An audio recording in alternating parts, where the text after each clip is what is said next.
রাম রাম ভাইও। একটা গল্প বলছি শোনো। একটা মেয়ে নিজে গল্পটা লিখে পাঠিয়েছে। উত্তরবঙ্গের একটা গ্রামে আমি আর আমার মেয়ে থাকি। ওর বাবা অন্য কোথাও সংসার করেছে। আমি কখনো খোঁজ নিইনি, মেয়েকে নিয়ে ব্যস্ত থাকি। আমার মেয়ে অনেক ছোট, 3 বছর বয়স। এই হালকা হালকা কথা বলতে শিখেছে। তবে আমার আর একটা মেয়ে ছিল, আমার বড় মেয়ে।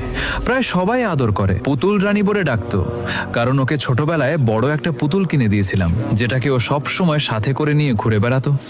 একসাথে খেত, খেলতো, ওকে সাজাতো। তবে ওর মন অনেক পরিষ্কার ছিল। যখন আমার ছোট মেয়ের জন্ম হয়, ও উপহার হিসেবে সেই পুতুলটা নিজের ছোট বোনকে দিয়ে দেয়। কিন্তু আমার বড় মেয়ে আর এখন আমাদের সাথে থাকে না। না, সে ওর বাবার সাথেও থাকে না। 6 মাস আগে আমি আর আমার 2 মেয়ে মেলা দেখতে গিয়েছিলাম।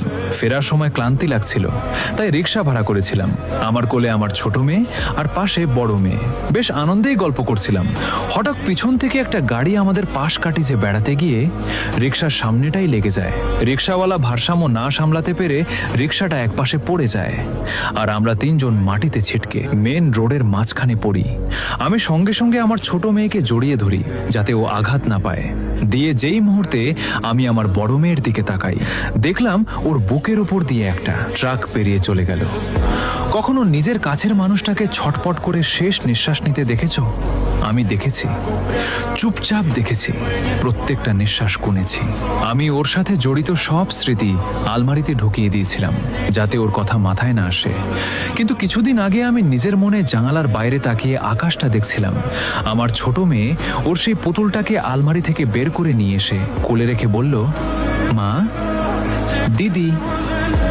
আমরা কেউই জানি না যে আমাদের কাছের মানুষটা কতক্ষণ থাকবে আমাদের সাথে, তাই চেষ্টা করবে যাতে একটু সময় ব্যর্থ না হয়। পরের দিন আরো একটা গল্প বলবো।